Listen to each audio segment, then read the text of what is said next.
இன்று நடைபெற்ற அலுவல் ஆய்வுக்குழு கூட்டத்தின் முடிவின்படி நாளை 14/10/2025 முதல் 17/10/2025 வரை சட்டமன்ற கூட்டம் நடைபெறலாம் என்று முடிவெடுக்கப்பட்டுள்ளது. நாளை காலை சட்டமன்ற கூட்டத்தொடரானது காலை 9:30 மணிக்கு கூடி மறைந்த முன்னாள் 8 சட்டமன்ற உறுப்பினர்கள் இரங்கல் குறிப்புகள் வாசிக்கப்படும். அதன் தொடர்ச்சியாக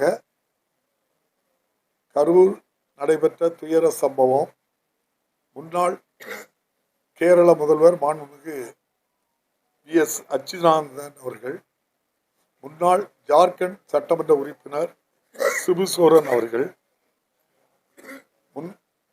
நாகாலாந்து மாநில ஆளுநர் மரியாதைக்குரிய இல கணேசன் அவர்கள், இந்திய கம்யூனிஸ்ட் கட்சியினுடைய மூத்த பொதுச் செயலாளர் சுதாகர் ரெட்டி அவர்கள், மேலும் IAS அதிகாரி மருத்துவர் பியூலா வெங்கடேசன் உட்பட அனைவருக்கும் சட்டமன்றத்திலே இரங்கல் குறிப்புகள் வாசிக்கப்படும். அதனைத் தொடர்ந்து திரு TK அமுல்கந்தசாமி சட்டமன்ற பேரவை உறுப்பினர் அவர்கள் மறைவு குறித்து இரங்கல் தீர்மானம் நிறைவேற்றப்பட்டு பேரவை நிகழ்ச்சிகள் அன்றைய தினம் ஒத்திவைக்கப்படும். அதன் தொடர்ச்சியாக அடுத்த நாள் 15ஆம் தேதி கூடுதல் மானிய கோரிக்கை பேரவைக்கு அளிக்கப்படும். தொடர்ந்து மறுநாள் விவாதம் நடைபெறும்.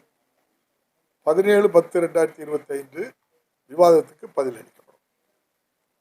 சட்டத்தை கொண்டு வர அன்னைக்கு முதல் சட்டம் தான் கேட்க